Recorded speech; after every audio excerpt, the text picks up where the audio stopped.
আসসালামু আলাইকুম, কেমন আছেন সবাই? আশা করছি সকলেই ভালো আছেন। আসলে বাংলাদেশের মানুষ যে কতটা পোল্টিবাজ এটা আসলে আমাদের সকলেরই জানা। আমরা প্রতিটা ক্ষেত্রে এসব বিষয়গুলো আসলে আমরা নোটিশ করে থাকি। এই যে ডক্টর ইউনূসকে নিয়ে যে এত কথা হচ্ছে, এত কিছু হচ্ছে, তারপরও কিন্তু তিনি থেমে নেই।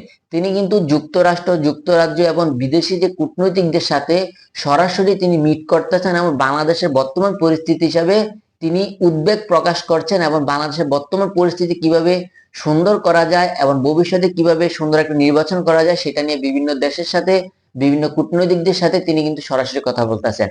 তিনি বর্তমানে যুক্তরাষ্ট্রের একটি টাইমস ম্যাগাজিনের অনুষ্ঠানে আছেন, তো সেখানে তাকে সেখানের প্রতিষ্ঠানের যে প্রধানরা ছিলেন তাকে বলা হয় যে বাংলাদেশের যে ছাত্র আন্দোলনে যে যারা সমন্বয়কের দায়িত্ব পালন করেছেন তাদেরকে স্টেশনে পরিচয় করে দেওয়ার জন্য। তখন ডক্টর ইউনূসের সাথে দুইজন তিনি নিয়ে যান, সাথে করে একটা ছেলে আর একটা মেয়ে। তখন তিনি ওই দুইজনকে ওনাকে পরিচয় করে দেওয়ার সময় আরেকটা লোক, স্ক্রিনে যে ছেলেটাকে দেখতে পাচ্ছেন, উনি স্টেজে চলে যায় এবং তাকেও সমন্বয়ক হিসাবে ডক্টর ইউনূস পরিচয় করিয়ে দেয়। আসলে এই লোকটিকে সমন্বয় কিভাবে বলা যায়? ডক্টর ইউনূস ওনাকে যে পরিচয় করে দিল, হয়তো উনি তাড়াহুড়ায় বা অন্য কোনো ইয়াতে ছিল এই জন্য উনার পরিচয় করে দিল, কিন্তু এই ছেলেটা তো সমন্বয় কি?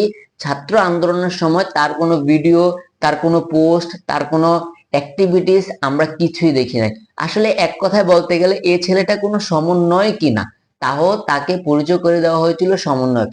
তো এই বিষয়টা নিয়ে ওইখানকার লোক ওনাকে, এই ছেলেটাকে জিজ্ঞেস করেছিল যে ডক্টর ইউনূস তো সমন্বয়কদের পরিচয় করে দেওয়ার জন্য স্টেজে ডাকছিল, কিন্তু আপনি কেন গেলেন? তখন উনি বলেন যে আমি যখন স্টেজে দর্শকের ভূমিকা পালন করছিলাম তখন বিদেশি দুইজন কূটনীতিক আমাকে বলে যে আপনিও তো বাঙালি, আপনিও স্টেজে চলে যান। তখন তিনি ওনাদের কথা শুনে স্টেজে চলে যান। আসলে এই ছেলেটা কিন্তু, মানে এই ভাইয়াটা কিন্তু একটা প্রতিষ্ঠানের মালিক। উনি অনেকটাই শিক্ষিত, একটা প্রতিষ্ঠান চালায়, আপনারা অবশ্যই বুঝেন। উনি কিন্তু গ্রামের কোনো চাচাতো ভাই না যে ওনাকে বললো দৌড় দেন আর উনি দৌড় দিলেন। আসলে উনি অনেকটাই চালাকির সাথে ডক্টর ইউনূসের যে স্টেজে সেখানে তিনি চলে যান এবং তিনি সমন্বয়কের ভূমিকা পালন করে সমন্বয়কের পরিচয় নিয়ে নেয়। কিন্তু আমরা সকলে জানি এই উনি কিন্তু সমন্বয়কের কোনো পর্যায়ে পড়েন না, মানে উনি কোনো সমন্বয়কে না। তো এটা নিয়ে ওনাকে অনেক প্রশ্ন করা হয়, উনি প্রতিটা প্রশ্নের উল্টাপাল্টা উত্তর দেন। এক কথায় বলতে গেলে আসলে ওনারা এমন কিছু কার্যক্রম করে থাকেন যেটা অভ্যন্তরীণ সরকার ডক্টর মোহাম্মদ ইউনূসকে প্রশ্নে বিব্রত করবে এবং প্রশ্নের সম্মুখীন যাতে হতে হয়, এই জন্য ওনারা এগুলা ইচ্ছাকৃতভাবে এসব কিছু করে থাকতেছে।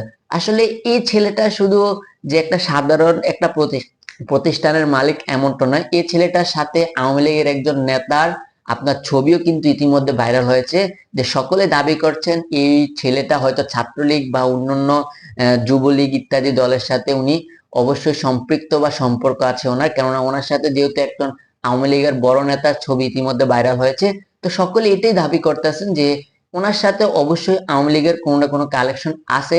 তাও কেন ওনাকে স্টেজে তোলে, তাও আপনার যুক্তরাষ্ট্রের বড় একটা ফাংশনের ভিতরে ডক্টর ইউনূস সমন্বয়ক হিসাবে ওনাকে পরিচয় করে দেন।